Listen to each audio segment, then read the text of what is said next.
friends মই প্ৰাঞ্জিত বৰা আপোনালোকক আজি মই ক'ম কেনেকৈ পেটিএমৰ ৱালেটৰ পৰা বেংকলৈ মানি ট্ৰান্সফাৰ কৰা হয় আৰু যদি আপোনালোকে কিবা অসুবিধাৰ সন্মুখীন হয় তেনেহ'লে মোৰ নাম্বাৰটো আপোনাৰ ভিডিঅ'টোৰ শেষত দিয়া হ'ব আপোনালোকে মোক কণ্টেক্ট কৰিব পাৰে সেইটো নাম্বাৰত আৰু প্লিজ মোৰ চেনেলটো ছাবস্ক্ৰাইব কৰিব আৰু যিমান পাৰে লাইক কৰিব আৰু শ্বেয়াৰ কৰিব আহক এতিয়া আপোনালোকৰ মোবাইলত যোনটো পেটিএম এপছ আছে সেই এপছটো আপোনালোকে অ'পেন কৰিব মোৰ কিছুমান লক দিয়া হৈছে সেইটো কাৰণে অকণমান ৰখিব লগা হৈছে এতিয়া আপোনালোকে ফাৰ্ষ্টতে যেনেকৈ অ'পেন কৰোঁতে আপোনাৰ প্ৰথম পেজটোত আপোনালোকে দেখিব ওপৰত পাছবুক বুলি সেই পাছবুকত যাব পাছবুকত আপোনালোকে যোৱাৰ পিছত তাতে আপোনাৰ অপশ্যন এটা আহিব পেটিএম ৱালেট বুলি পেটিএম ৱালেটটোত আপোনালোকে ক্লিক কৰি পেলাই আপোনাৰ 2 নম্বৰ অপশ্যনত দেখিব চেণ্ড মানি টু বেংক বুলি এটা আছে সেই তাত ক্লিক কৰাৰ পিছত আপোনালোকে দেখিছে ইয়াত একাউণ্ট নম্বৰ আহিছে তাৰপিছত আপোনাৰ একাউণ্ট হোল্ডাৰ নেম আহিছে তাৰপিছত IFSC কোডটো আপোনালোকে দিব লাগিব প্ৰতিটো বেংকৰ এটা IFSC কোড এটা থাকে তাৰপিছত আপোনালোকে এমাউণ্টটো দিব তাৰপিছত যোনটো আপুনি নীলা ৰঙৰ দেখিছে সেইটো আপোনাৰ দবাই দিব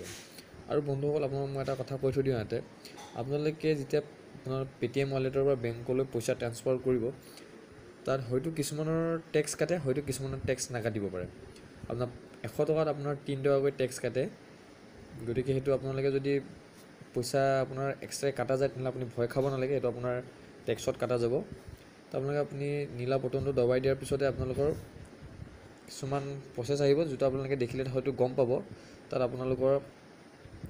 একাউণ্টত পইচা যোৱাৰ পিছত আপোনালোকে আৰু বেলেগ একো কৰিব নাই আপোনালোকৰ এটা গ্ৰীণ ছিগনেল এটা আহি যাব তাৰপিছত আপোনালোকে গম পাব যে আপোনালোকৰ এমাউণ্টটো পেটিএম ৱালেটৰ পৰা বেংকলৈ ট্ৰান্সফাৰ হৈ গৈছে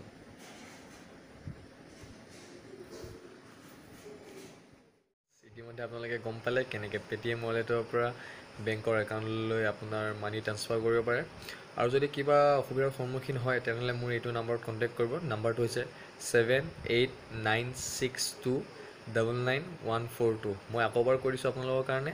7896299142 থেংক ইউ ফ্ৰেণ্ডছ প্লিজ মোৰ চেনেলটো ছাবস্ক্ৰাইব কৰিব আৰু যিমান পাৰে শ্বেয়াৰ কৰিব